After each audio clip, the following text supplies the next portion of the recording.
do. That is the range of a flanker of China, maybe a J-11 or a J-10. It has a 2,000-mile range. In other words, it can fly 1,000 miles and come back to its home base. And if its home base is Mabini Reef inside the Spratlys, very close to the Philippines, that 1,000-mile radius can enable the flanker to threaten practically the entire Vietnam, as you can see from the map there, the whole of the Philippines, and practically the whole of Borneo, and the entire South China Sea. That is how strategically important an airstrip in the South China Sea is.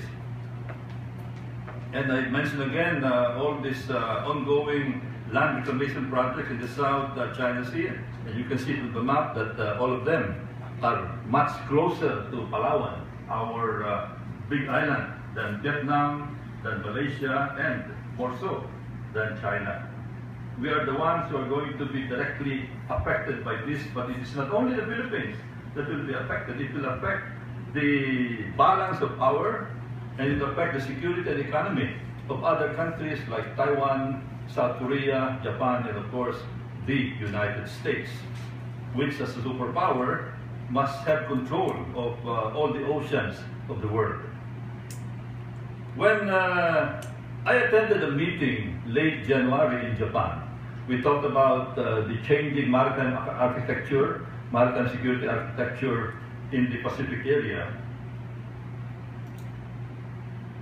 We mentioned the strategic triangle in the South China Sea, and that is what we felt was being prepared by China. What is the strategic triangle?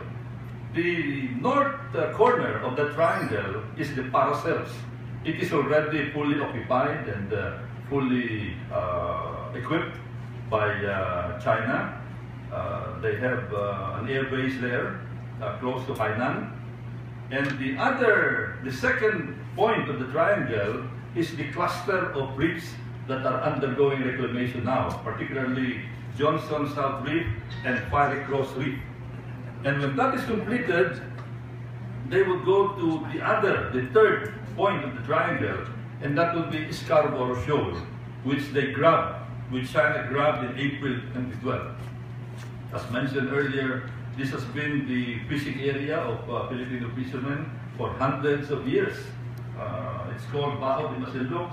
You can look at old map of the Philippines, and it's there, included as a part of the Philippines. So when that is completed, and when they complete the reclamation in the cluster of reefs that I pointed out earlier, they will go to Scarborough Shoal. And Scarborough Shoal is a big shoal.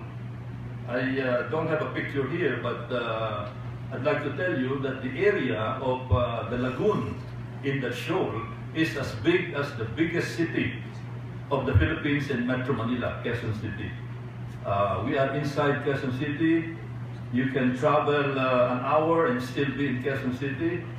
And you can imagine or visualize what kind of fleets you can assemble in an area as big as Quezon City, which is about 150 square kilometers. So that will be the strategic triangle. And if this is accomplished, it will affect the balance of power in the region. There is the so-called first island chain and the second island chain. They are interpreted in some way as defense lines of China to prevent encroachment by powers outside, but they can also be interpreted and considered as jump-off points for China if they want to expand their territory outside their area right now. And there's the first island chain, the red line closest to China. It has its purpose in Chinese military doctrine. The People's Republic of China views the first island chain as the area it must secure and disable from American bases, aircraft and aircraft carrier groups. If in defending itself, it must tactically unleash a preemptive attack against the enemy.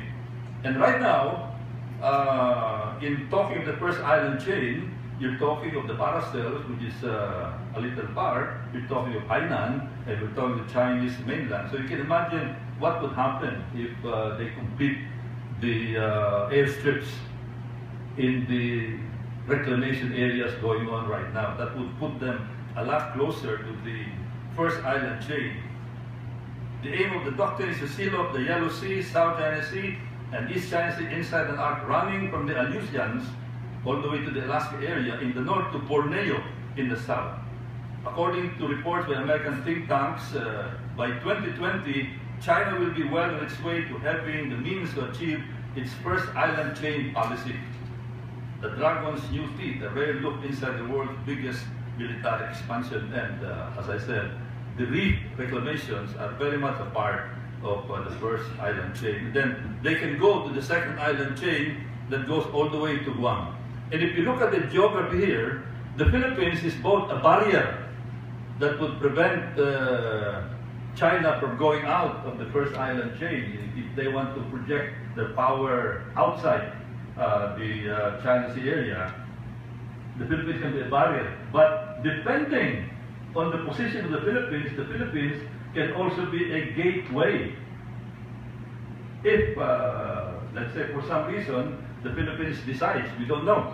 We never know politics. If you look at the history of warfare, Germany was at war with the US, now they're very close. Japan was at war with the US, now they're very close. So who knows what's going to happen 20 years, 30 years from now. So the Philippines can be both a barrier and a gateway for China to go all the way to the second island chain and make their sphere of control much wider and even have control of the entire Philippine Sea. And now I talk of the geography of China, one of which is the Malacca Dilemma, the Indian Ocean. You know, China is a big country, but it's a very vulnerable, geographically vulnerable country. Why? Because it is almost landlocked, except for a short coastline. It's not like Indonesia, which has a long 360-degree coastline, not like Japan with a 360-degree coastline, the Philippines, England, and of course the United States with two coasts, the East Coast and the Pacific Coast, spanning two oceans. But China can be easily blocked. It is blocked by Japan to the northeast, and that is a formidable barrier. There is the Malacca Strait, and they have to pass to the Malacca Strait, which is a very narrow strait. And even if they can go out, there is the Indian Ocean, which right now is controlled by India and other allies. There's Australia. So it's very vulnerable with a lot of choke points. It can be blockaded, and this is exactly, I think, what China is aiming at, to be able to break out of all these choke points. So on that note, I'd like to end my presentation. It's normally a very long presentation, but I would like to say that the coming days are going to be very hairy, because as I said, for the first time, there is an emerging standoff, not between China and Vietnam, not between the Philippines and China, but between two big powers. We don't know what's going to happen. I'm sure that both sides are wargaming the situation. I'm sure that when China decided to construct, to undertake this massive reclamations, they wargamed how the other countries are going to respond, especially the United States.